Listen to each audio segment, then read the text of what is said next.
We are nearing the end. Or maybe it was Churchill that said, it's not the end, it's not even the beginning of the end, but it might be the end of the beginning. I think we're actually closer to the end than that. Sorry. All right. I just want to start you with a puzzle, a riddle. Churchill always has got something relevant. Okay, let's do a roll call. I'm going to turn most of this to Vice Chair Earl. I've unfortunately got a couple of things I'm monitoring for work. So Vice Chair Earl will be running and calling the shots. But let's see who we got here. Member Bogus. Yes. Member Booth. Yes. Member Klein. Member Davis. Vice Chair Earl. Yes. Member Green. Yes. Vice Chair Hart. Let's see if she's with us. Is she still trying to get in? Okay. We'll come back to Vice Chair Hart. Member Hymas. Yes. Member Carey. Member Carey online? Maybe? Planning on it? Not there yet? Okay, we'll come back. Let's see. So we're watching for Hart and Carey. Member Lear? Yes. And Klein. And Member Norton? Yes. Member Reel? Yes. Member Straight? Present. Member Wood? Yes. And Member Moss is here. Okay. All right, thank you. I will turn it and pass the gavel to Vice Chair Earl, and I will try to keep up with the lights.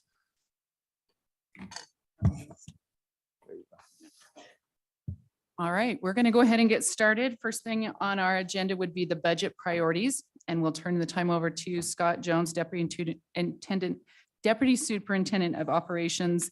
And I believe he has Sam Uri, who's our School Finance Director, with him. Will Del Frost be joining us as well? Oh, okay, so Del Frost will be joining us online.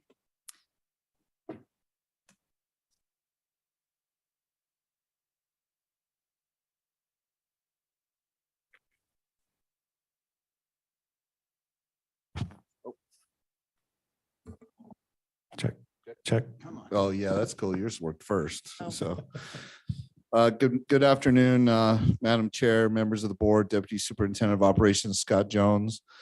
As part of the priority update and leading into a very important Executive Appropriations Committee meeting tomorrow at 6 p.m., we'd like to present to you the latest update on revenue.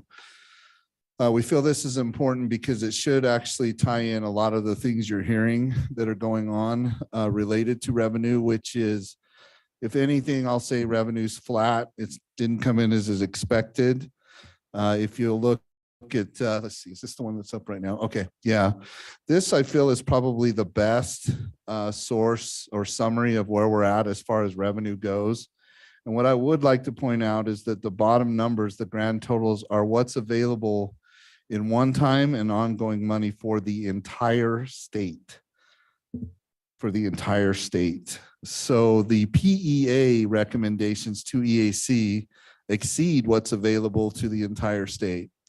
So I'm sure you can imagine that by way of due process and how well our legislators do and our esteemed colleagues in the legislature do, they're trying to figure out how they can get the prioritizations in within the particular budget, because by constitution, we are required as a state to balance the budget. So we provided this data or this information to you. Madam Chair, if you'll recognize Director Uri, he can do a little bit of a deeper dive on this particular one and then open up some of the other backups for your for the board's consideration and relevancy. Would encourage, if you have the opportunity, to listen into the 6 p.m. Executive Appropriations Committee meeting for tomorrow night. Madam Chair, for Yes. Director Uri, please. Go ahead. Yeah, School Finance Director Sam Uri. So the line that says available from December estimate is kind of what we had been operating under pending these new numbers.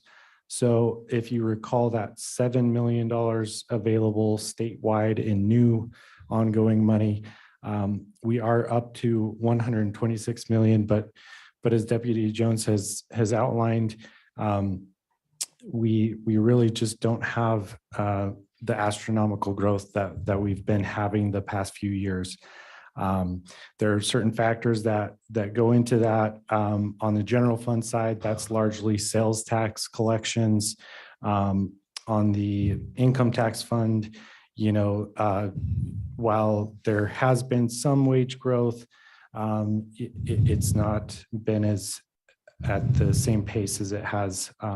It does demonstrate stable, moderate growth for the state. It's not, a giant concern for the long term, but for this year and for new programs, as Deputy Jones has mentioned, we've got that $133 million ongoing available statewide, whereas just the PEA recommended ongoing numbers were 161 million. Happy to answer any questions here specifically. I will. All right, Board Member Bogus has a question. Go ahead. So I've been increasingly curious as to, and maybe this is asking you to speculate, and maybe you don't want to do that, but if the PEA is asking for more than the entire budget, and clearly we're not going to get everything we want, or they aren't going to get everything they want, and then we're also looking at a tax cut, according to the rumors floating around, but yet our overall budget is not decreasing. How are they going to fill in that gap? Are we getting money from the federal government? Is there private interests funneling money into the state? How are we filling that gap if the overall budget is not decreasing? I'm just curious. Board Member Bogus, that is a very loaded question. I'm just kidding. We can It see if is. they can answer that. Yeah, Madam Chair, permission to. Yeah, please. permission to If you've got some speculate? insights Yeah. onto how to answer that, that would be Yeah, great. go ahead. You speculate first, Sam. Well, certainly what's important to remember is that if you probably can't see this footnote number 1 under the grand total that says available revenue after making statutorily required set asides. So this does include our base budget. This does include our inflationary adjustment, and just maybe for the public's benefit to know that those things are included. But certainly there's going to be, after that those base budget obligations, and fitting in a tax cut in a revenue flat year, there will be tough decisions that need to be made. Can I expand on that, ma'am? Yes, please. So to just for some specific examples that Director Yuri brought up. So the 3.8% is a legally mandated increase. Mhm. So they've done that. They've put that into the base budget. That's been signed. The 3.8% is there. As you will all recall, the at-risk funding is also a legally mandated requirement. And so then we went through that whole process of identifying related to basic programs that could be rolled up into that. So I would like to offer through you, Madam Chair, to Board Member Bogus, that that's the how. The how is going through each one of the programs and looking at beyond what's legislative required or lawfully required, like for just those examples that I gave you, is the processes that we've been taking to date to try to find the funds to ensure first and foremost that all of the legal requirements are met for public education funding. Then this is what's left to provide for all of the different requests, not only the board's requests, but the requests for appropriations that each individual legislature has made as well. Madam Chair, does that help answer or provide additional information to Board Member Bogus? Do you have further questions? No. thank Okay, you. sounds like it. Thank you, ma'am. Chair Moss, did you have a question? Yeah. Well, just quick comment report. The revenue's challenging. We were waiting for new numbers. I conveyed the motion that was passed last week, both verbally and electronically, to our folks. We said, we know times are tough.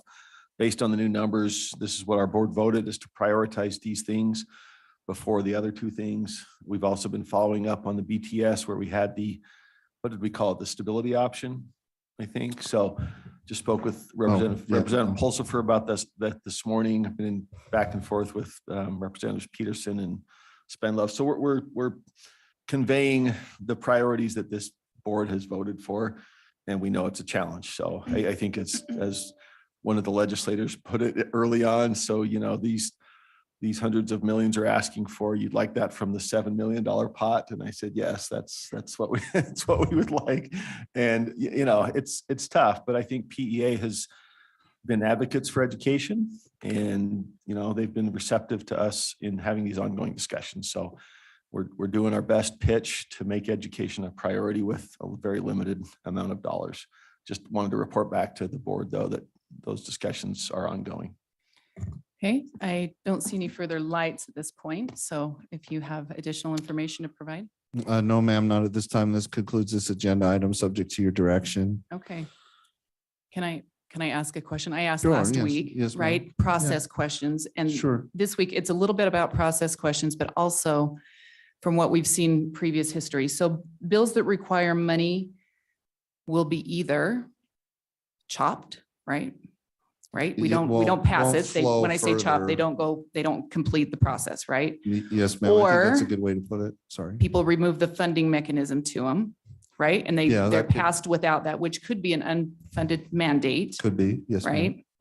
Are there any other options? I'm just curious. Not that I'm aware of. Well, Okay, right, so that could be yeah. negotiated and put into Sure. that funding request. So the original funding request might be adjusted down. Yeah, it's, if it's scalable, yes, that's a possibility too. The next 24 hours are critical. Because 24 hours from now is the requirement that the final list come in, so that SB2 can be worked on over the weekend and ready for Monday. We, as your staff, typically get a draft of SB2, but we have no influence on that. All we do is check numbers. We just crosswalk and make sure everything balances. As soon as we're able to communicate to you what the results of that are, we do.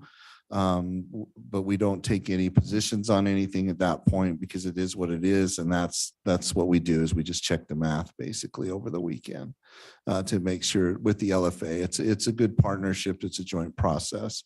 And then Monday, at the first opportunity, we'll make sure the board has a copy or advanced copy of it as soon as we can release it.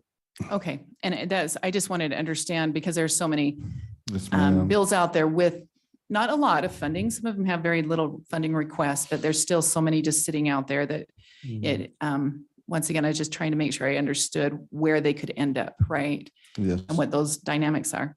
Okay, it looks like, is that Board Member Davis, is that you, or is that Board Member Wood? I think it's this one. Are you on now? Yeah. Board Member Our- Davis, go our ahead. board- Yeah, Sorry. thank you so much. Sorry. Our board did take a position on SB 52 to add speech text into that consideration for the educator salary adjustment. So when you say we don't talk about positions anymore at that time, would you still would be Oh. representing the board's positions I'm if we sorry. had taken any on SB 52, for example? Yeah, so Madam Chair, may I clarify? Yes, please. When I clarify. said positions, I said positions of the board, not necessarily FTE positions or positions on that too. We do, look for corresponding indicators that positions taken by the board are taking place in the SB2 as part of the process of balancing, right, of making sure the math's correct and that our understandings of the amounts. But to Vice Chair Earl's or Madam Chair's point or question, and then to Deputy Superintendent Stallings' input, if the funding is scalable, it could change. I'm not saying that it won't happen, but there's a lot of things that do need to happen in order for anything is possible, but everything is not, given what you're seeing here as part of the revenue. Right now, the requests just simply exceed what the funding is available, so adjustments will have to be made. Where those will occur, though, I don't know yet. And when we start to do the crosswalks, that's will become apparent to us. Thank Does you. that help answer Vice Chair Davis's question? Or Have additional questions? Ma'am? That's helpful. Thank you. Thank you, right. ma'am. Can I make Yeah, go ahead. quick Yes, go ahead. clarification. I did want to clarify that on the one-time side, the one-time PEA requests are part of the Public Education Stabilization Fund. And the amounts are both about 480 million, but that one-time amount that you're seeing is statewide and separate from the 480 million available to public ed one time. Yeah. Whereas, ma'am, I was more focused on the ongoing Right. side. So thanks to Dr. Yuri for clarifying the one-time side. Because a lot of your requests are ongoing requests. So, Okay, thank you. I think that's it on questions. Okay, and let's move on to the next item. So, looks like we're just maybe a little ahead of schedule. Oh, maybe not. We're right on schedule. Love it. Review of legislation. So Deputy Superintendent of Policy, Angie Stallings, and who will be joining you? So Lise Nui, Policy Advisor, will be joining you today. Yes, thank you. Good morning or afternoon. Good morning, good afternoon, afternoon. board members. I will settle in, I promise. Angie Stallings, Deputy Superintendent of Policy with the State Board of Education. We have a number of bills that we'll be going through today. Just as a reminder, in the board backup, you'll see a list of the board's policy requests. Or USBE's policy requests and the associated bills. Many of those bills are well on their way to passing. We had HB 82 in committee yesterday, HB 250 in committee this morning. So those are all doing really well. If you have any questions about the bills related to policy requests, let us know.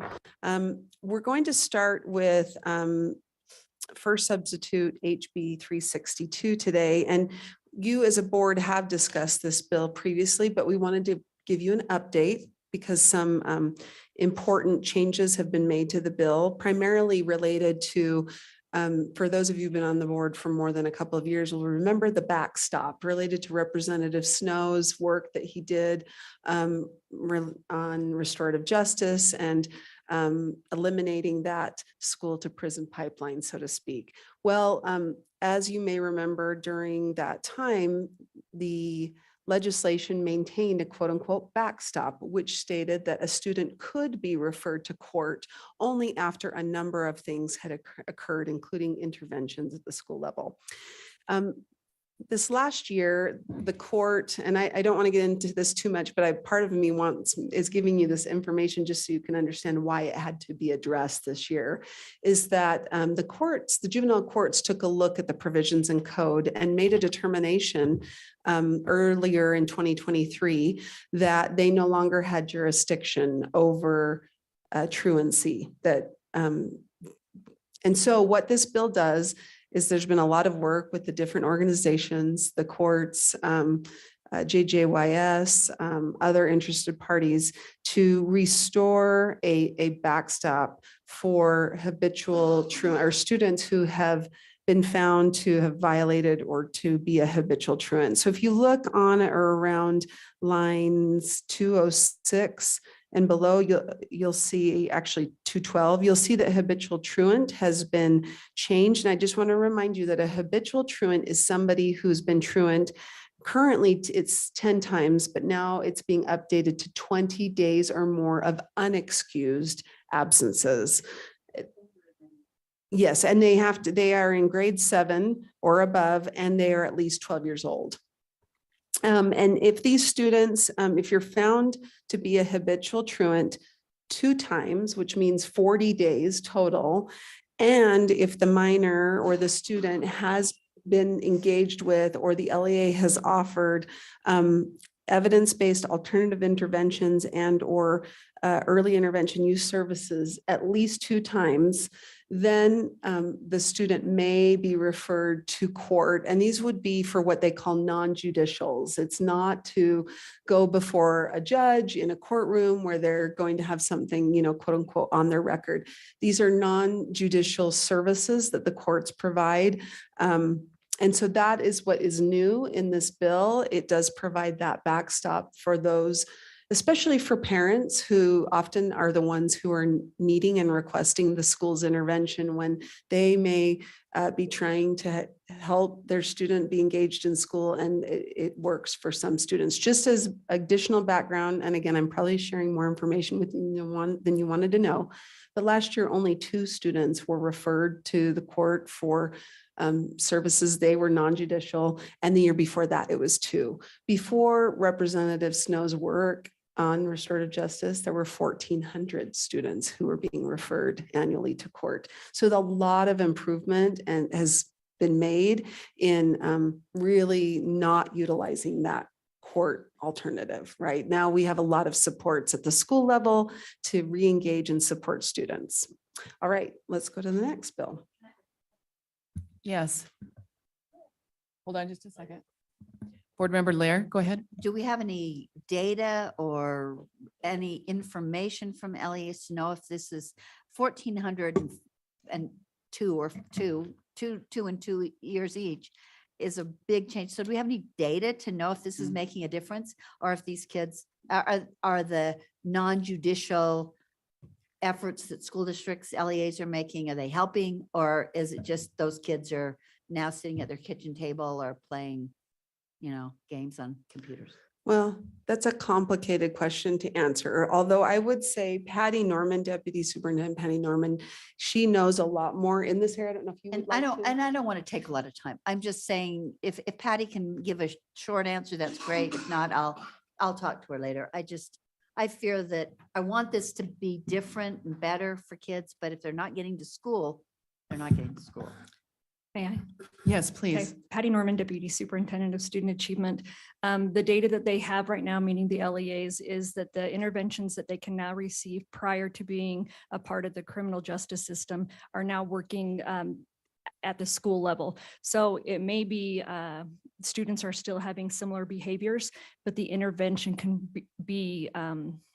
can happen prior to them going to the courts. So that's the biggest change that is happening. So yeah. But the kids are they, is truancy? Yeah, truancy is truancy down? numbers are way down. In fact, the truancy is not what is the issue at this point in time for schools. It's actually excused and unexcused absences. So an unexcused absence, depending on the age, would either be the compulsory education or it would be a truancy, but then the excused absences. So that's where you're seeing a lot of the, That's where they're wrestling. that's with the stuff. biggest concern from our LEAs Thank right you. now. Thank you for that succinct answer. Thank you. Thank you.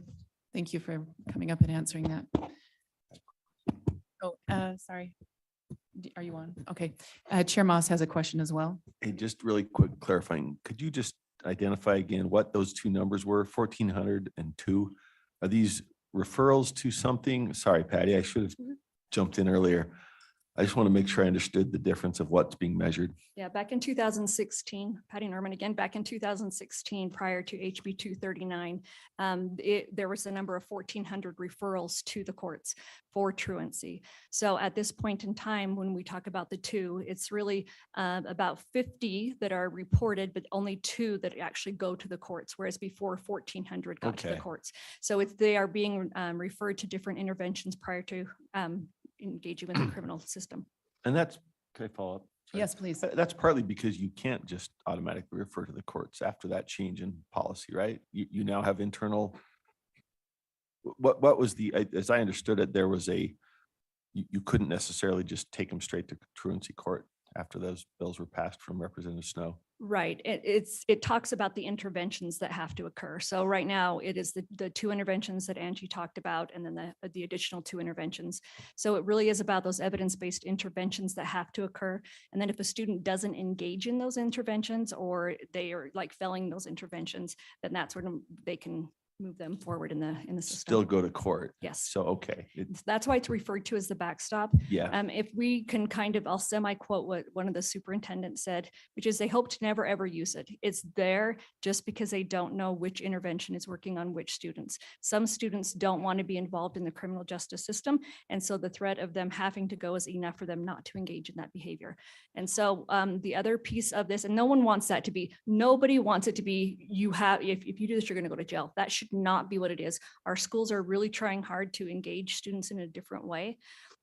So that's what the backstop refers to. There's also been a lot of conversation, and I don't mean to speak on behalf of anyone else, but this group that Angie talked about, those numbers are being evaluated every single year to make sure they don't increase along the way. So what you're talking about is that self-fulfilling prophecy. If you can't do it, of course, the numbers are going to go down. But if we look at the fact that unexcused absences, which would be a truancy, are down, and it's just the excused absences that are the biggest player now, then that would actually tell that story false. Got it. Thank you. All right. All right, and I think Board Member Bogus, do you also have a question on this? Is it for, Probably for Patty. okay,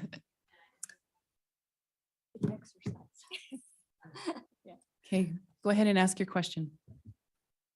Okay, Yes, you are. I know you're off. I know you're off. thank you. No, good. So if we look on line 215, we see 20 days. And I understand why that's coming forth. I understand the arguments for it. My concern is that if I have a student that is absent 20 days, that's 1 month of instruction. And if I'm expected to get this student to a certain level of proficiency in a certain time frame, and they've missed a month's worth of instruction, that's a heavy, heavy lift for a teacher in terms of outside the school day, in terms of inside the school day, in terms of extending lesson planning time that they ultimately don't get paid for, among other things.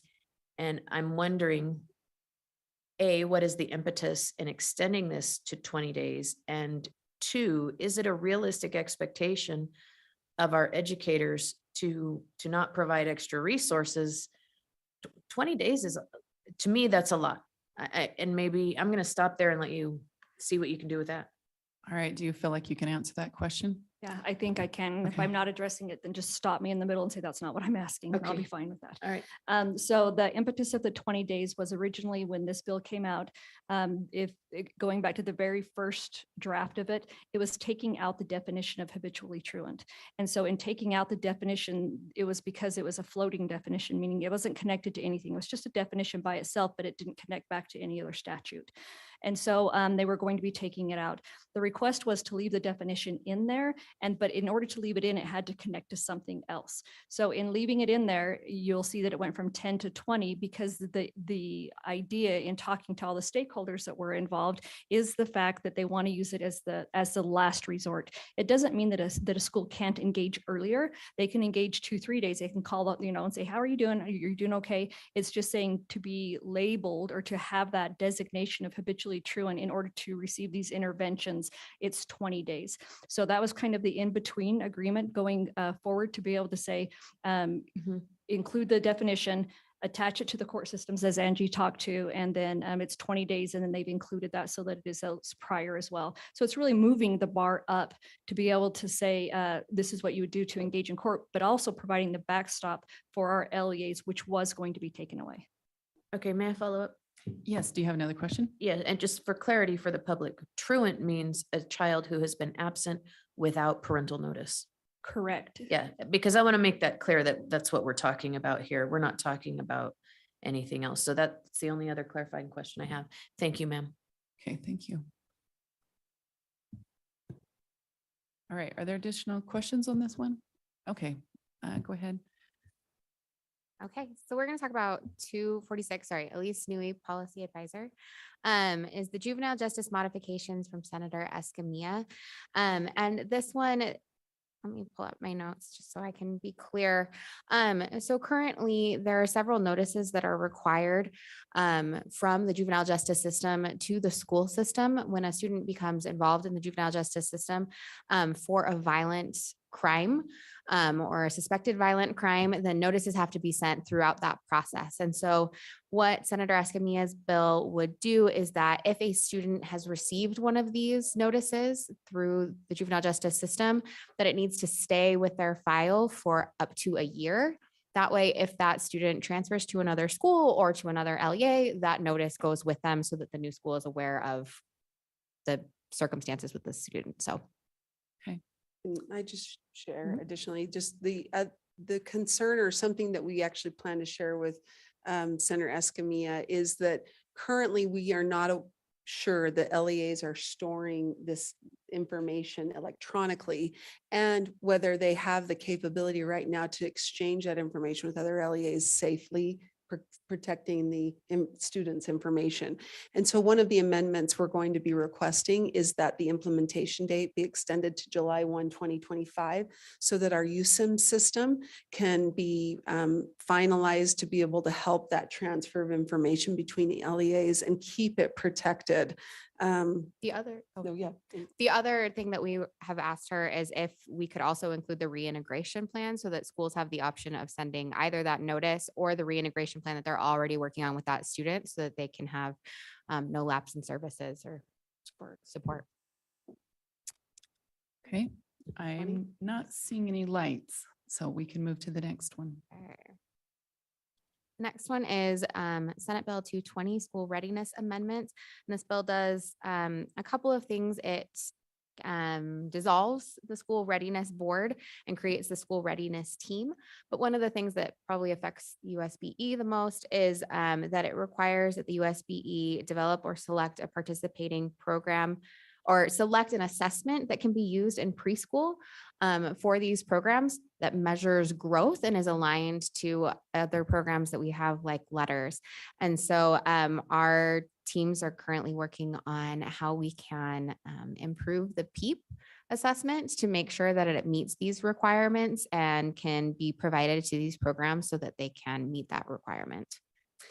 Yeah, and one thing I was just going to note that you'll see that there were some amendments made. The original bill stated that the board needed to select an assessment, which we interpreted it as needing to procure or get an outside assessment.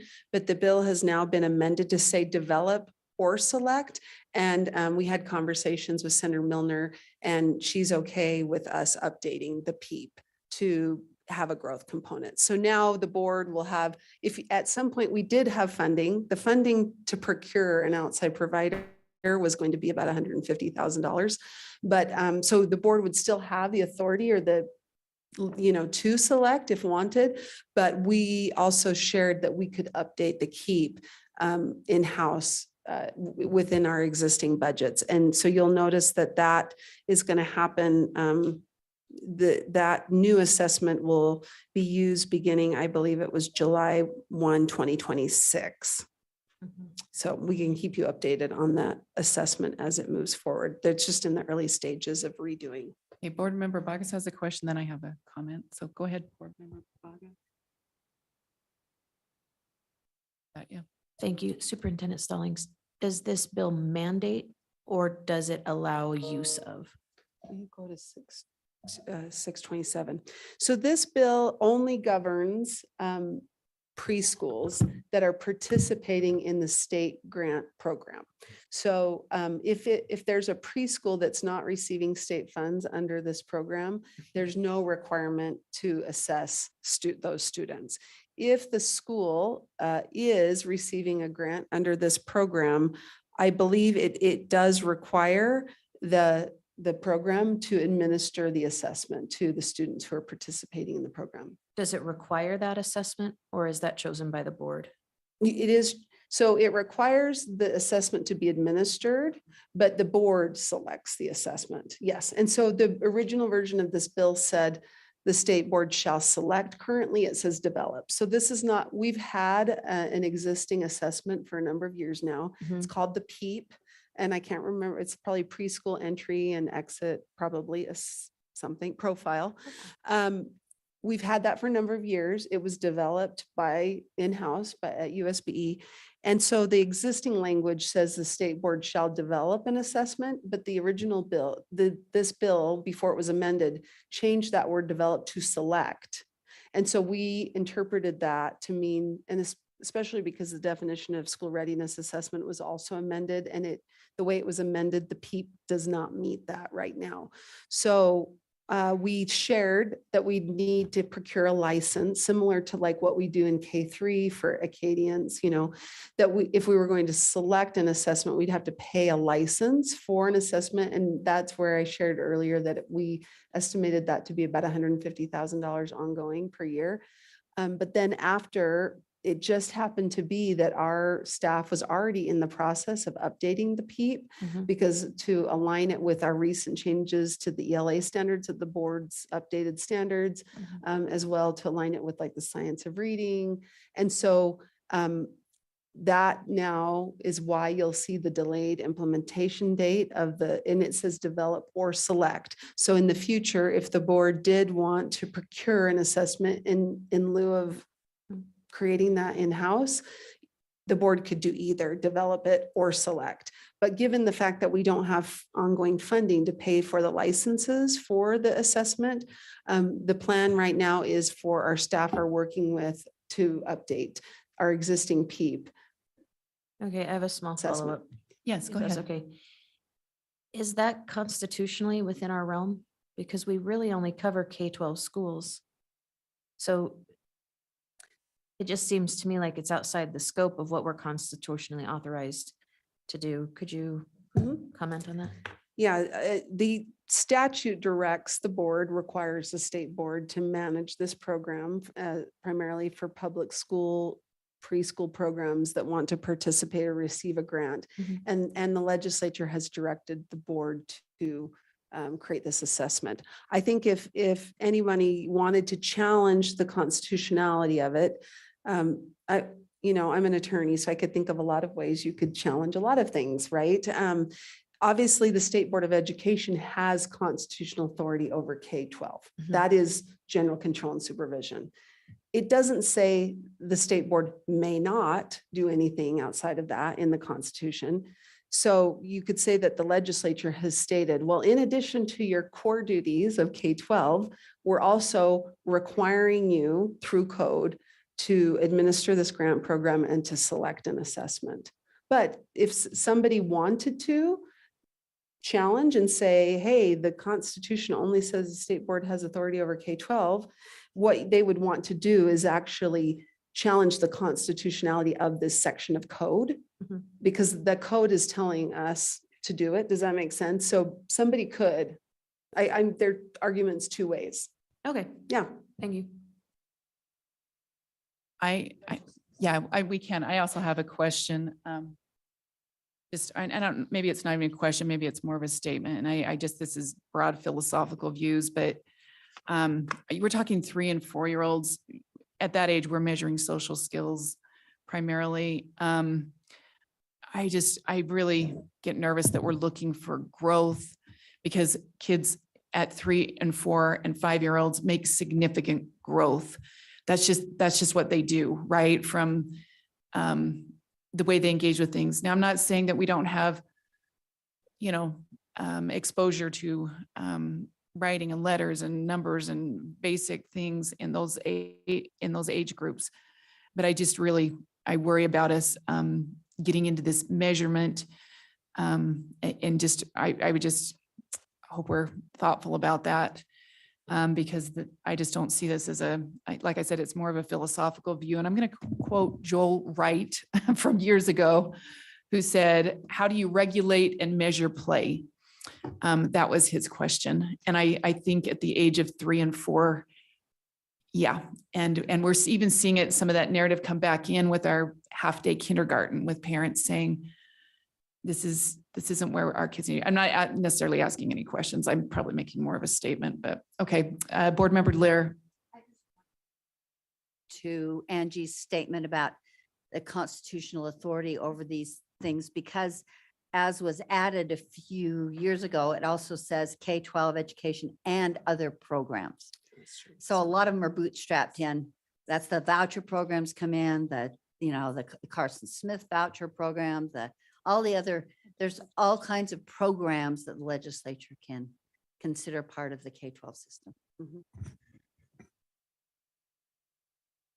Okay. Kristen Norton, Board Member Norton, do you have a question? I have more of a comment too, and it's kind of in response to what you're saying. I'm thinking one of the advantages of having this amendment by having the state board recreate or adapt the PEEP would be so that we can have it be more Utah based, and maybe we can bring more of that play or, social behavior or observation type of things into that it's not just a regimented, I don't know, but I hope that by not having to procure something from outside, that maybe those thoughts, I feel the same way you do, Vice Chair Earl. I am always concerned about testing, especially with young children. So if we, and if the legislature says, yep, you have to do this, I would like it to be in a 3-year-old appropriate way. Thank you. And even one more thing to add to that is maybe the I don't know, that's not the right word, the over categorizing of kids needing help when they developmentally aren't there yet, right? And that's what I worry about with the growth piece is kids at that age just have such a fluctuation for a variety of reasons that we maybe be categorizing them too early in needing help when it doesn't have anything to do with that. It has to do with just normal development of young children. So, and I appreciate Board Member Norton's viewpoint on that, and that making sure that we bear that responsibility, make sure it's developmentally appropriate and thoughtful if this moves forward and actually passes. So thank you. I think that's all the questions. If you want to move to the next one.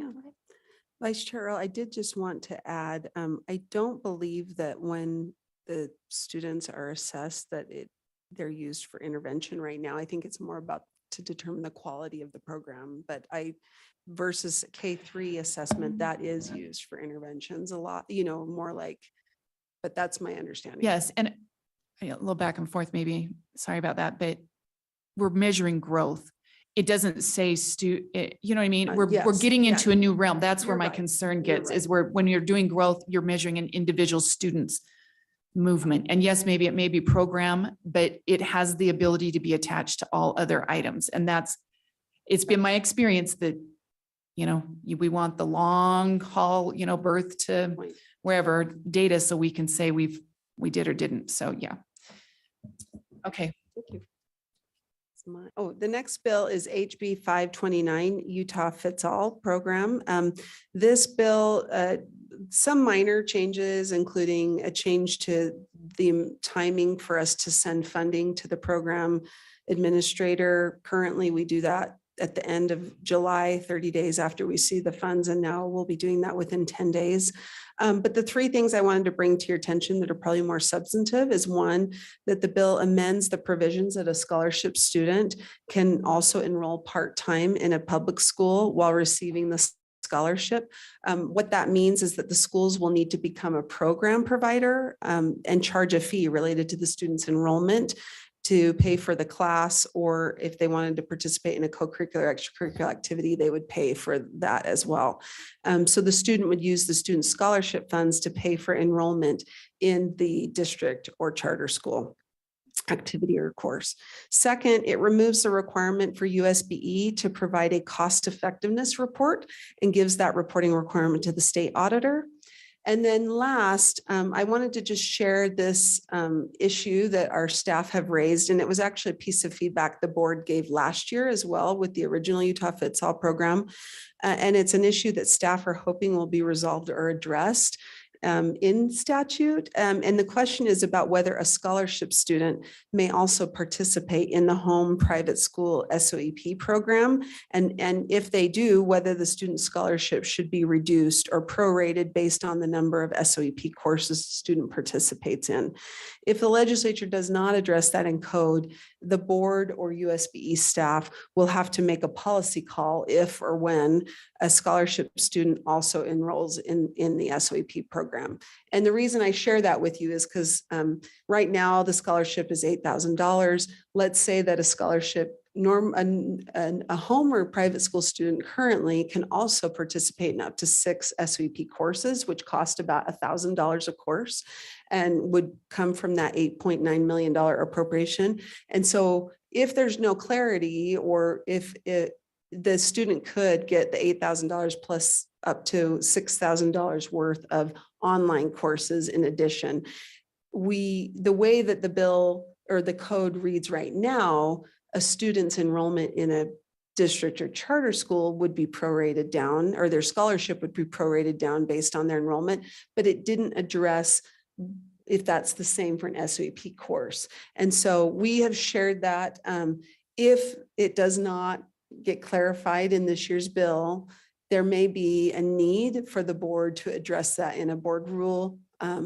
Otherwise, USBE staff would have to make that call. So that's it for HB 529.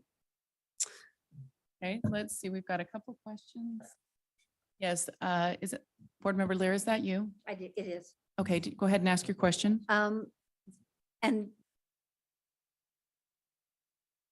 my question was about the dual enrollment opportunity. And we haggled about this 10, 12 years ago when it was dual enrollment between private schools and charter schools and private schools and mostly district schools, but public schools. But now, but at the time, the LEA set their fees based on their charges for those, initially set them based on the costs of refs and fields and maintenance and coaches and then the legislature said, no, it's going to be $45 for anything that a private school student wants, which was vastly under, and I realize their parents pay taxes in some cases, but completely far apart from what the activity actually costs. So I don't see any of that language in there. How is that fee schedule going to be determined, and that payment schedule going to be determined LEA by LEA, or is it up to the parents can decide what they want to pay, or the program manager maybe who's employed by the parents? So first, I just wanted to share that this bill does not change at all homeschool or private school students who are not receiving a scholarship. It does not impact that at all. So it wouldn't change the existing laws related to that relationship or fees. Related to this program, what I would imagine the LEA would need to do, the district or charter school would need to become a program provider, just the way a private school would, who's participating, or any other entity. So, and then they would set their fee, and then the student would decide in the family, do we want to go to this private school? Do we want to enroll in this course at the district school or the charter school? So the LEA would have the ability to set their own fees and then become a program provider, Utah Fits All scholarship program provider. So just a quick follow-up. Yes, go ahead. So the newspaper had a school district, and I believe it was Canyons. If it's not, I almost hate to say that because I could be wrong, but it showed its fees for cheer, for football, which were, and you live there, so maybe you know this. They were just unbelievable. So I think one of them was $5,000. So it could be a student going to, if it wanted football at Corner Canyon, it could cost them $5,000. And that's what other students pay. So that is probably a legitimate charge. Yeah. That's possible. Correct. Okay. It's possible. Okay, thanks. Okay. Board Member Bogus, do you have a question? I do. I think it might come in a series, because my first question is a clarifying question. This program manager is not a Utah entity, isn't that correct? I don't know the answer to that question. They're an might- out-of-state entity. They may be. Yeah, I okay. apologize. I just don't know that off the top of my head. Okay, I believe I am Brent, correct. And so with you that probably- understanding, line 240 to 251 causes me some consternation. It says that the tax commission can now provide information to an out-of-state entity for verification purposes. And then it says that in addition, the program shall accept the following information for income verification, which includes some interesting things where it says a wage statement from an employer. I'm wondering how that affects self-employed individuals. Do they just get to send a statement that says I earn this much money? Like, it just seems, I'm wondering how all this plays out. And then if I could ask 12 questions like they do during debates, my final question would be, what governs this data? Because clearly our state law doesn't govern the data. So the contract would govern the data and Colorado state law would cover the data, because I believe it's out of Colorado. If I'm wrong, somebody can correct me. But it seems to me this information is not protected in the capacity in which it's articulated here in the So code. do we have, and I don't know if you can answer that, but the contract they sign is Utah contract. It's our contract. So they're not signing a Colorado contract, but that's my understanding, but I don't have the details of that. I don't know if Katie Chalice is on, is it Director Chalice? Yes, Director. Director Chalice is on, maybe could, or. Maybe, I don't know. I'm just, Yeah, but we have outside entities that we contract with and the state contracts with all the time, but they sign a contract that we put forward. That's correct. So, but we can get that answered though. yeah, I would love to have that answered. So- And I really am concerned about the fraud that can take place with the way this is articulated here. Because just as an example, someone with 2 jobs could send a wage statement. That seems a little bit weird to me that we're not going with a tax return as opposed to a W-2. I wonder if we're not putting something in place that creates fertile ground for things to happen that we don't want to happen. So when you say we, you mean the legislature? The legislature, the state, I'm wondering, maybe this is not a question you can answer, Probably not. but this language right here causes me great consternation. Which may be something worth bringing up to Representative Perucci, or who else is on there? Who's the co-signer, Colomar? I would say, yes, I would say Vice Chair Earl is correct. Our contract, though, does include requirements for data privacy, et cetera. So but this will be a relationship not between us and the provider, but between the tax commission and the provider. We can see what we can find out. I can ask Director Chalice if she can find out additional information. We probably would not have any responses or information on the forms, like the W-2 versus wage statement.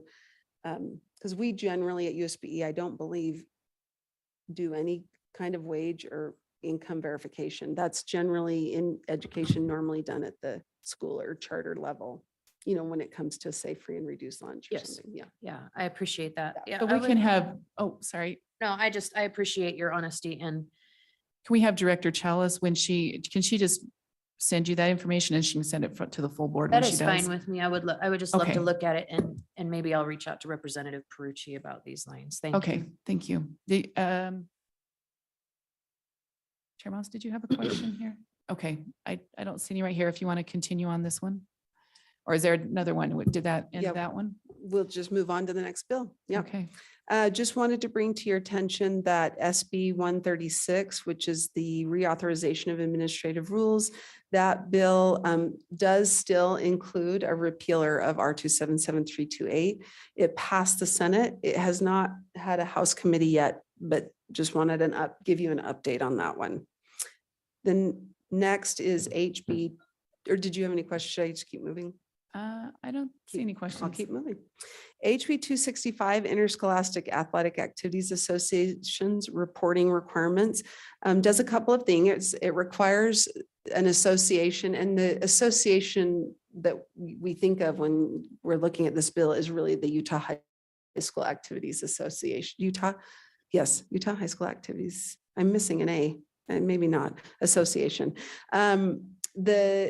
And that's the association that governs or facilitates interscholastic activities between districts, charters, as well as some private schools as well. So the UHSAA will now be required to provide additional budget information on their funding.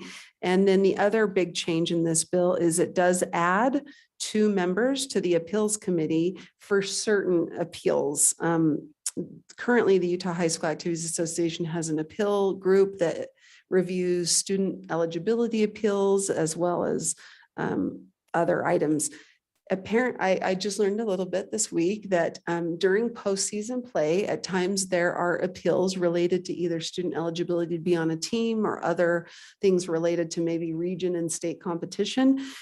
If there is an appeal related to that postseason play, the appeals committee will also will go from 3 to 5, and the 2 additional members will be 1 member of the Senate appointed by the Senate president and 1 member of the House appointed by the speaker. And I think that's it on this one. Okay, let me Okay. see if there's any questions on that. This isn't on this one. I believe there was one that was heard last night. The only reason why I'm bringing this up because it had to do with student athletes. Mhm. But none of our high school students currently are impacted by, I'm just asking this. Name, image, likeness. Yes, yes. Is that happening to our high school students? Does that law that's reflected there, will that impact us at all? I don't believe so. Maybe I can look in just a moment when. Yeah, that's fine. I just did. When Elise is. I was confusing the two, thinking this was it, but then when it came up. Yeah, it's not. They're Okay. different. Yeah, that one is Representative Tusher's bill, and it is really focused on, I believe, higher education, college athletes, and them being able to get contracts or endorsements. But we can check Do we really have quickly. students that's why I'm wondering if we Yeah, I have don't students that know. would be impacted in any way. Good question. Oh, okay. Possibly, is that what you're saying? Okay. I just didn't know if that was one we maybe needed to be tracking too, but, I can. okay, text that's, to see that's what fine. We can can find do the out. next one. Okay. So the next one is Senate Bill 159, which we've gone over before. However, a new substitute has come out that is considerably changes the bill. And so just wanted to bring that to your attention. This is the one from Senator Buxton that previously was about the strategic tiered engagement for positive schooling pilot program within the TSSP program. It is now called the Teaching Self-Government Skills for Success Classroom Communication and Discipline Framework. So you can look at that and see what is entailed in that program. But I'm just going to discuss a couple of questions that we had as staff with these changes. And so one of the things that it does is it also provides $150,000 appropriated funding for this pilot program. But there are several places within the bill that could require costs. And so unsure where that $150,000 is intended to go. The first is that it requires that an LEA who participates in this pilot program should adapt a training course. And so we're assuming that there is some sort of procurement process that would need to happen and then that needs to be adapted and unsure what that adaptation looks like. And so do those costs get covered in the $150,000 or does that need to be covered by the TSSP program? Similarly, there are multiple modules that will need to be either created or adapted. So similar question with that. And then finally, when an LEA or a school participates in this pilot program, they're expected to create a plan and then a reflection at the end of the program. And that goes to us at the USBE. The bill is interesting. It says that the USBE may provide staff to look over those plans and to provide technical assistance, but because it's a may, we would not be given an FTE. And so we also have some questions as to what that looks like and what that person's workload, and does that come again out of the $150,000 or yeah, just some questions that we have. But that's where we're at. It just came out pretty recently. And so we are figuring it out along with you if you have any questions. Okay, I'm not seeing any. If you want to. Great. So by Cheryl, I just got a text from a friend that the NIL bill, the name, image, likeness does not apply to public ed. Okay, So just higher ed. okay, okay, thank you. Next is first substitute HB 161, school boards amendments. This bill oh no, sorry. Someone- Yeah, that's all right. I was letting you finish, then we Sorry. interrupt. Who had? Board Member Davis, you have a question? Yeah, thank you. So all of that that was specifically added into the bill, was that added so it would fit a certain curriculum? I do not know. It's not within the bill. We believe it is related to a specific already produced curriculum, yes. Okay, I think that maybe that should be addressed with the bill sponsor, because that essentially then is a vendor bill and takes away any type of, procurement and such. The original version of the bill would have required USBE to create modules related to multi-tiered systems of support, MTSS. The new bill does not require us to create modules. The interesting thing is, and this is actually a question a couple of us have, because the $150,000 one time is still there, which originally we thought was going to be used by USBE staff. Did you already say this? Because I was A little bit. oh, okay, was going to be used to create the modules. Now we don't have that, but we do have a requirement to receive plans. And it says that the board may have staff or may hire staff. So we're not sure if we could. It sounds like based on the fiscal note information, it does say the state board can use the $150,000 to implement the program. So that could be used to pay for like a time limited staff. It doesn't say for a grant program to LEAs to procure materials, but the explicitly the LEAs may use their TSSA funds to pay for the stipends. So May I follow up, Chair?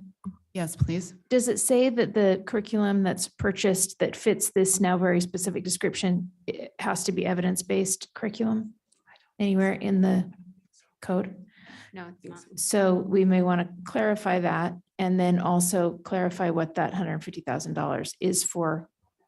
I don't know if we should use it if Yes. it's not specified. Thank you. Is this related, Kristen, to this? Okay, go ahead and Yes. ask your question. Did our board originally vote or issue any type of, I don't think so. did we? Okay. Okay, Board Member Bogus, you have a question? Yes, ma'am. Since we're back on this one, it seems to me this is a vendor bill. It's written so specific and so narrow in scope. It looks to me like we have a vendor in mind. And could you confirm, deny, speculate? I believe it's written very specifically to a certain group's products, yes, but it does not require USBE to do an RFP to procure that. So it's hard. We could ask some questions, but I do think it's written very specifically and aligns with an existing curriculum. Yes.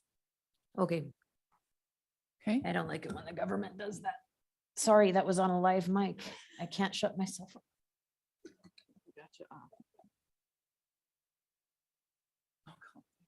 okay, Carol, are you, I'm Board just- Member Lair, is this on this one or the next one? this one, I'm All right, just, Board Member Lair. since they brought it back, I'm similarly bothered, not so much that, well, I'm also bothered it's vendor bill, but I'm bothered that it's directing LEAs what their curriculum should look like. That's always been left to LEAs, and I'm really troubled by that. Okay, looks like, are you asking another question? Board Member Vargas, or did we not turn you off? Okay, yes. All right, go ahead. But I don't have a question, ma'am. I just don't. Oh, I see. I think we're on the next one, I All right. believe. The next bill is first substitute HB 161, school board amendments. This bill allows the public to request a referendum of a decision of a local school board, not a tax imposition or a request to increase taxes, but for an other decision by a local school board. And I was just trying to refresh my, if there's a referendum, I believe it's only subject to decisions that are made with less than, for example, if 4 out of 5 members vote in favor, that's not subject to referendum. But if 3 out of 5, only 3 out of 5 were to vote in favor, that could be, if that makes sense. So there's the benchmark or threshold that can be found in line 1688 through about 1696. So it's about any law passed by a local school board can be referred to the voters for their approval or rejection if there's less than that number of board members who supported it. So. Okay. Is there, do you have another question? Go ahead, Board Member Davis. Who pays for the referendum? Good question. Carol, that was yours. Let me see if I can find that out. Maybe the elections office? Do you mean to put it on the ballot? Yeah, Or- who's going to pay for all these? The taxpayers Well, likely, yes. through Lieutenant Governor's office, through the district pays for it, the municipalities, where county? The election officer probably.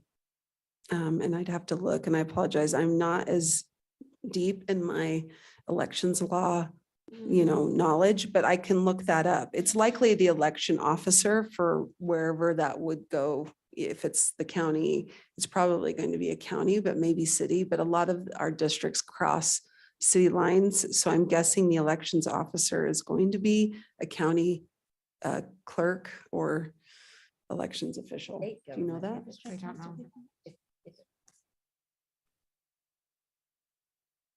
We'll run the referendum. So quick follow-up. Yes. What line is that? Line 1840 says an election officer from the school district. Does that mean the school district has to somehow run a referendum and pay for that?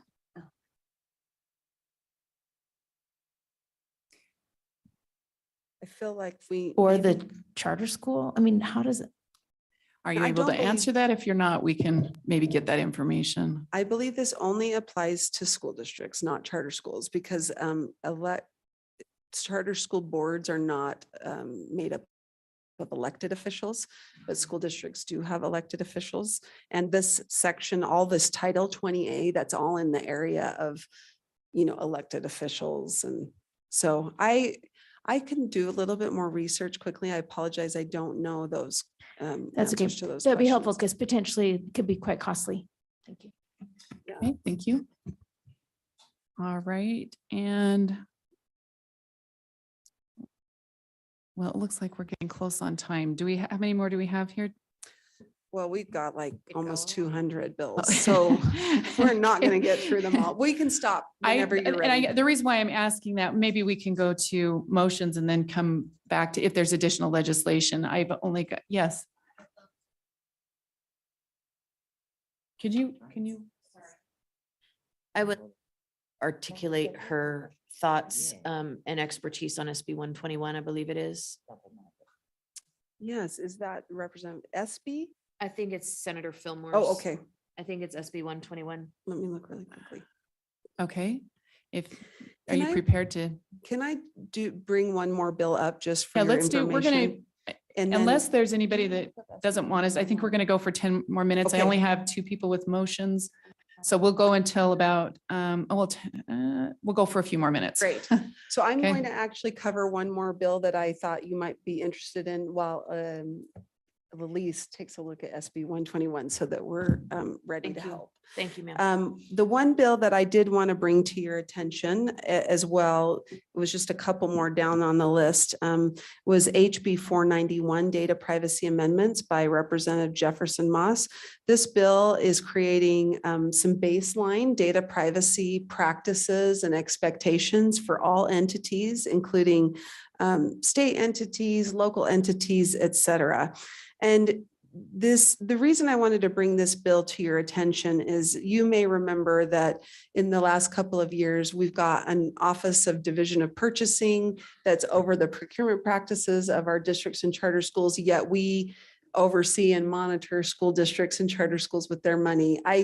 One of the issues that we are watching closely, because we were not part of the development of this bill, is there are some things that this bill addresses that could overlap with our K-12 specific data privacy laws. Now, the good news is the current bill states that if an entity has laws that are more specific or restrictive, that law is what applies. So we do have, of course, we've got FERPA and we've got all of our Utah privacy laws. So we do have that. What our issue or what we shared is that if parents or families were to look, is there somebody who's got to make that call of whether this is more specific or that?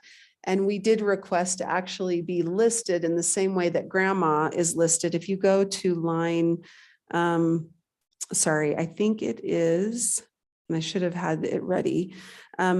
But you'll see in section, I think it's 301 or 302, that it does explicitly exempt grandma and says grandma, for purposes of this law, grandma is more specific. And we just requested, could you also say that for purposes of student data, that our student data laws are more specific. I know that right now, there's a lot of laws that apply to different entities in the state and with locals that are likely more specific. And so I believe that Representative Moss and others are hesitant to go there at this point, but this is a bill we'll be watching because it does create a new ombudsman, a new office over data privacy in general. And we worry that we might get down the road to a point where you would have dueling offices, meaning our board, our office has laws and rules that apply to schools. And there could be a question about whether this data privacy office and the ombudsman have rulemaking authority over our schools as well. And so we may want to request some amendments because what I worry about is we'll be in the same place we are with procurement now, where we have a state agency that has rulemaking authority over district and charter procurement practices, yet we also have a hand there. And sometimes when you have two entities, you essentially have no entities because those who don't want to be monitored or held accountable will tell us that we don't have authority because the other office does, or they'll tell the other office, well, you don't have authority, the board does. Do you see? And it's just something not today is this imminent danger. But if we don't get clarity on which laws and which administrative rules apply to schools soon, we could get to a point where there's confusion. And so just wanted you to have that on your radar. Now, SB 121. Okay, so SB 21 is from Senator Fillmore. It's called the Long-Term Educational Achievement Program. And what this does is sets up a program between community organizations and municipalities and schools. And in order to each have a part in supporting families and students. And so what the bill does is outlines the requirements to apply for this program. And so in order for a community and a school to be a part of the program, they would have to demonstrate several different things. So I will show you on line 66, it starts with what's involved in the proposal, and that is a plan for implementation and how it's going to support the schools and the graduation rate. Also demonstrate 5 years of partnered work. So what is the history of the partnership between the community organizations and education?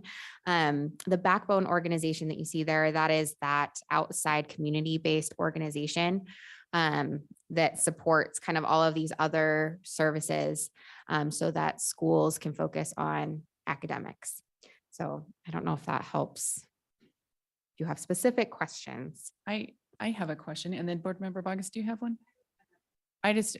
Most of this funding would not be, I mean, it's intended for more urban areas, right? So the bulk of this funding would probably be going to school districts in Salt Lake area, most likely. I don't know that for sure. As I'm There's a I- lot of things that would be hard.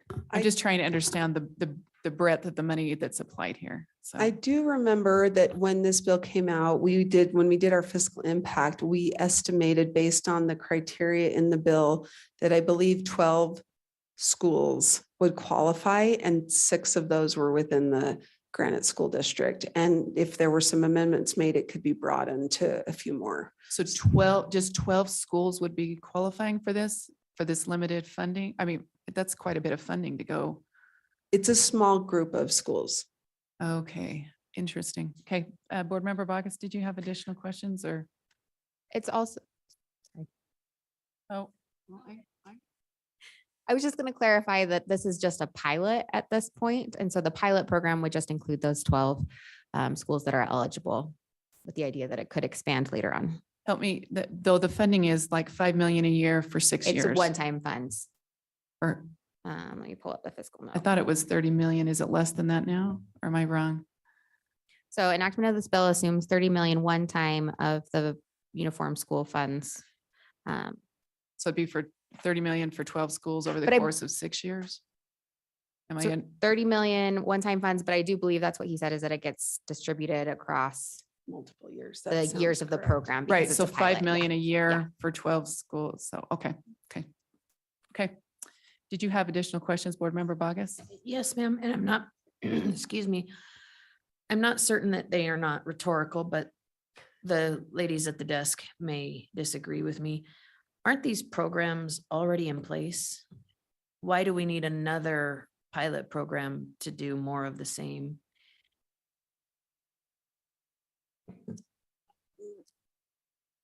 I'm trying to remember, and I apologize. I was listening to the committee discussion. I believe it's similar to Partnerships for Student Success program that's been in the past, but much more robust is my recollection. It's to really support schools that have students who may need the most support and interventions.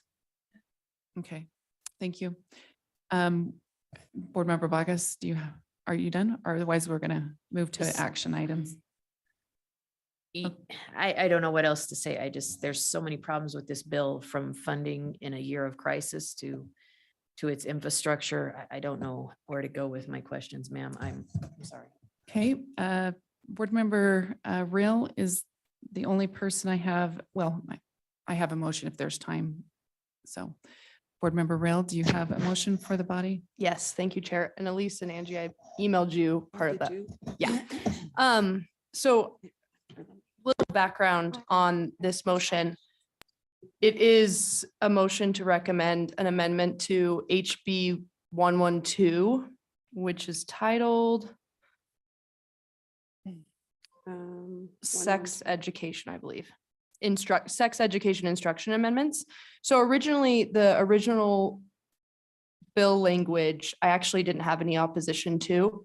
And I had reached out to staff and asked if there were any issues with our health education standards with this bill. And they all said no, they thought it was great. And they had worked with the bill sponsor prior to the session. However, there was an amendment to the bill prior to the House Education Committee meeting that drastically alters the bill and alters the way that health education is taught. And so I am recommending an amendment that they'll put up here on Part B, where you see that it says, notwithstanding receipt of the consent described in subsection 2A, a school may not provide sex education instruction that is not provided in the curriculum described in section 53G10-402.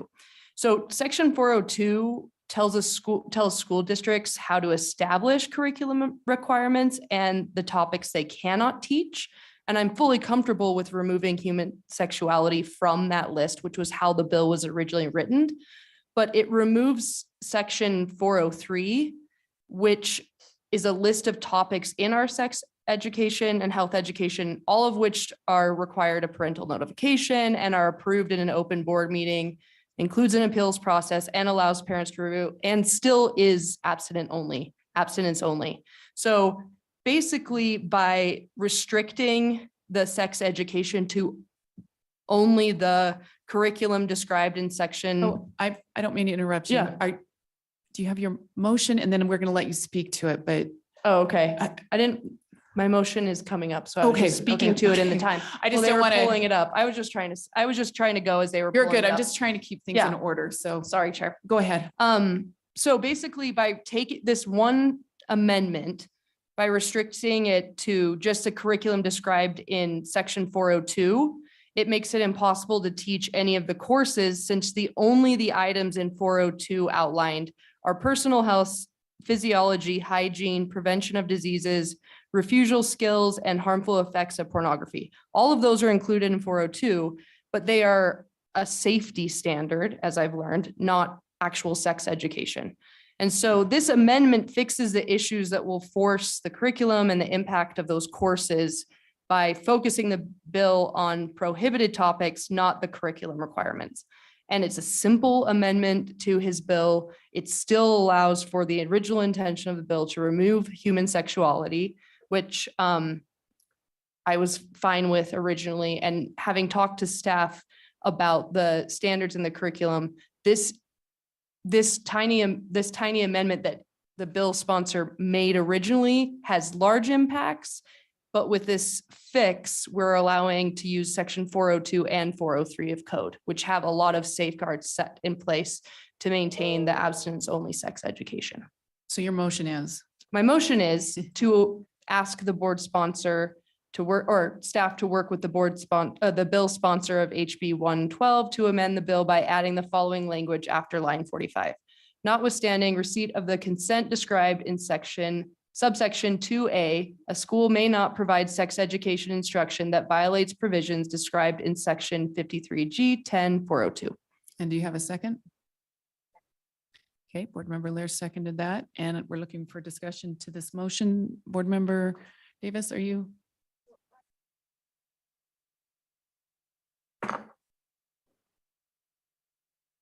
You have a question then, you said, or not?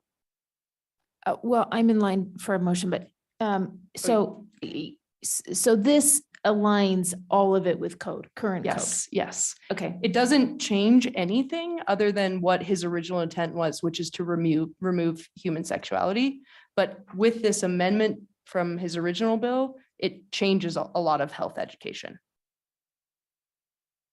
And this aligns it with what's currently already Yes, in code. yes. Okay. That was a lot simpler way of And so the explaining it. I primary- should have done that. The primary difference is that this addresses that you cannot violate versus what you is all inclusive. Mhm. Am I understanding that correctly? Yes, yeah. Okay, it looks like Board Member Hymas. Yeah, to the maker of the motion. Yes, go ahead. Yes. You ready? Okay. Well, I'm just wondering if, as you've looked into this a little deeper than I have, why is it not in there? Is there a reason that they wouldn't have it in there already? Is there a reason that we have to vote on this rather than just going to the sponsor bill maker and saying, hey, have you considered this? Or is that not steps that have been taken yet? I think they have been taken. So I'm hoping that this helps push that along, getting our And approval of this amendment. Do you know why if I may? Do you Yes, go ahead if you have another Do you question. know why the resistance, if it's been put before them already, why? Can you help us understand that? I wish I knew. I know that Angie's had conversations with or Elise, have you had conversations with the bill sponsor and the process there? Because originally as my understanding, staff worked with the bill sponsor a lot prior to the session and everyone was comfortable. Our health education staff was completely comfortable with the bill. And then there was like a last minute amendment that ended up, and maybe unintentionally or intentionally, I'm unsure, changes a lot of health ed. May I?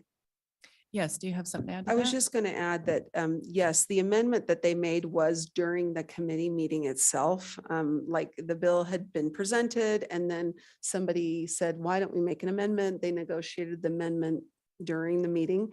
And one thing, we needed time to evaluate the potential impacts.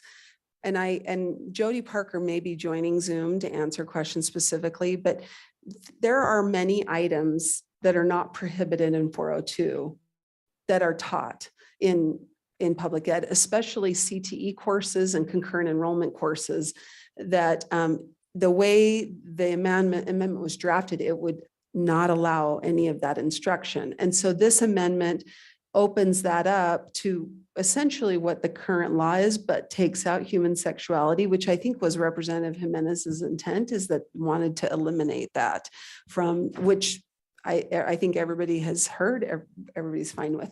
But the way it's drafted now, it not only would prohibit human sexuality, but a number of other things. And again, I think to Board Member Reel's point, it was likely unintentional. So we have communicated this with the sponsor. I will say in his defense, it was recently, so it's not like it's been a week and he didn't respond. So, but we have shared this information. I believe it was yesterday. We got the information to the drafter on Monday and it's now been working through with the sponsor. Thank you. Thank you, Chair. Okay, thank you. Any other comments? If not, we will go ahead and take a vote on this.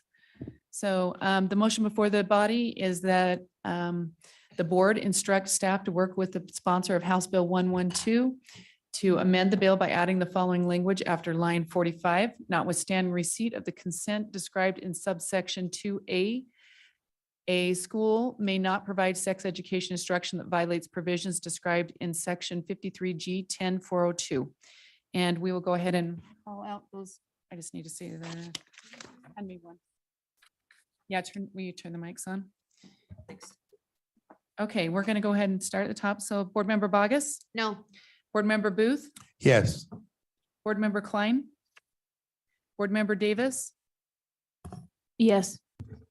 Vice Chair Earl is a no. Board Member Green? Not with us today. Okay. Sorry, I am here. I'm a no. Thank you. Okay. Yes, thank you. Board Member Hart? No one is allowed. Yes. Okay.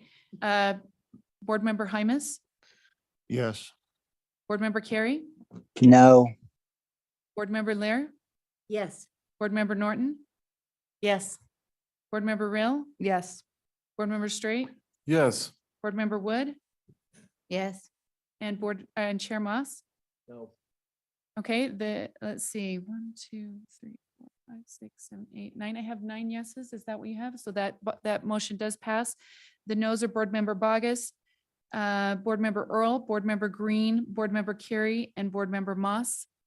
And we will go to Board Member Davis. You have a motion. We'll have to be quick. We'll have to be out of here pretty soon. Did you have a motion? Okay. I move that the board direct staff to work with the sponsor of HB 491 data privacy amendments to include the following language or similarly worded language to the bill.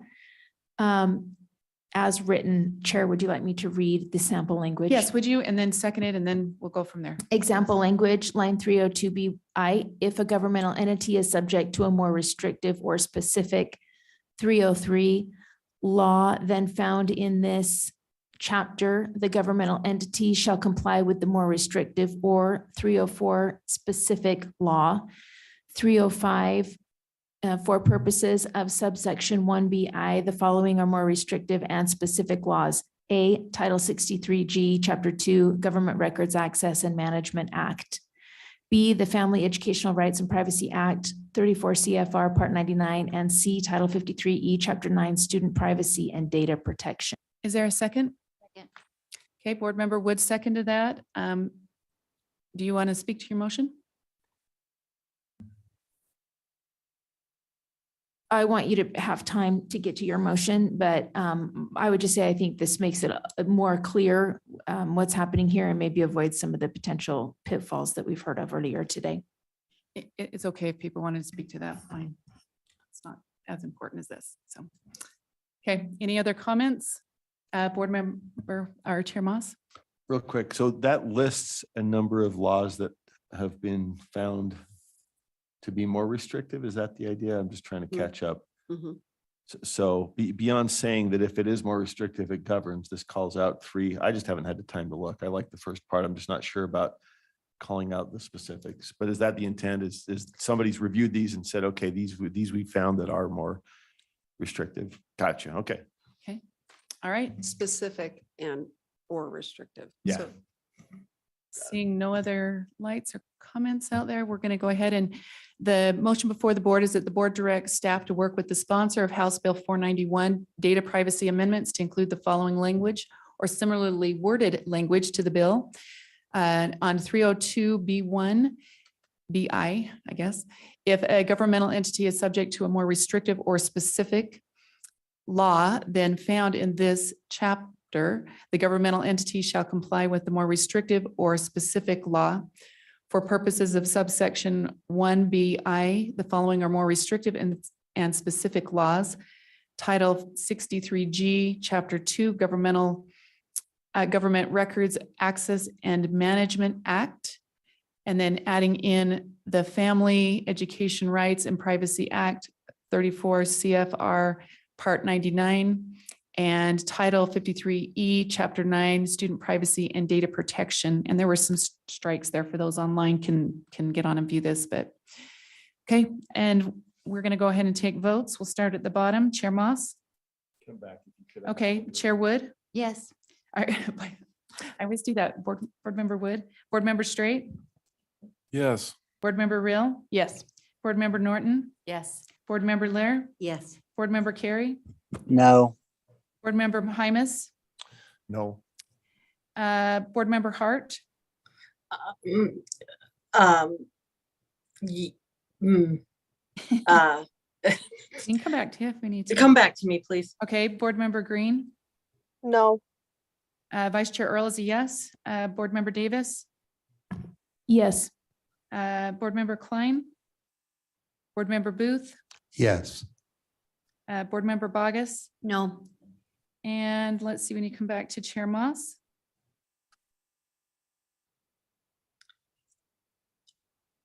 Okay, no. And Board Member Hart, Chair, Yeah, Vice Chair. Hart? I'm a yes on this, please. Okay, so I have 1, 2, 3, 4, 5, 6, 7, 8, 9. Is that what you have? I have 9 yeses. The noes are Board Member Bogus, Board Member Green, Board Member Hymas, Board Member Carey, and Board Member and Chair Moss. Okay, so that passes. And We're over time, Chair. all right, I have just one quick motion, but we can, this is a little tongue in cheek. So I don't know if you have that pulled up there.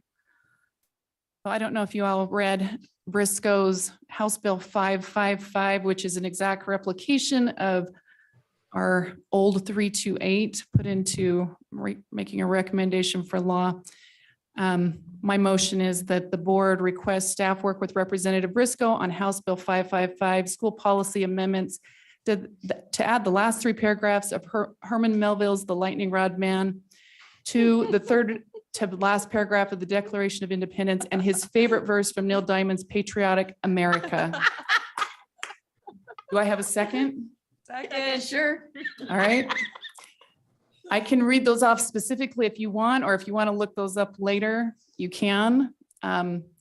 Just in playfulness, of course, but if there are any comments, if not, we'll take a vote. All right, so Board Member Bogus. Sure. Okay, sure. Board Member Booth, Yes. Board Member Klein, Board Member Davis. I'm so confused. It's supposed to be. It's just It in is. fun. Funny. I don't know. Yes, Are you sure. abstaining? Sure. Okay. No, I'm abstaining. I don't- Okay. And mine is a definite yes. Board Member Green. Funny. I don't know what it's for. I think I'll abstain, but I'm catching the humor. Okay, Board Member Hart, Yes, he will love it. Board Member Hymas. No, thank you. Board Member Carey. I'm gonna abstain. All right, Board Member Lear. Attention, staff and students, we are now. Molly, Board Member Lear, Yes. Board Member Norton. Making fun of other legislators that. I would just like to tip my hat for number 2 and number 3 as a red-blooded American. Thank you very much. Yes. Welcome. All right, Board Member Real.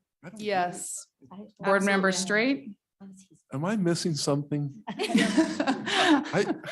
guys are too serious. You can abstain. I don't know, Then that's a no. but I do agree with number 2 and 3, but Okay. Member one's good too, but board member Wood, I'm afraid that my family says I have no sense of humor. So I'm a no. okay. And Chair Moss. On the boats and on the planes, they're coming. I'm a yes. Okay, so 1, 2, 3, 4, 5, 6, 7. I believe that actually does pass. Did you get any votes? Okay, so the no's are the abstentions are Board Member Davis, Board Member Green, Board Member Hymas is a definite no. Board Member Carey is an abstention, Board Member Straight's abstaining, and then Board Member Woods a no. So, and I will entertain a motion to end our meeting. Move to adjourn. Okay, motion's been made. All those in favor? Aye. Okay, have a good afternoon.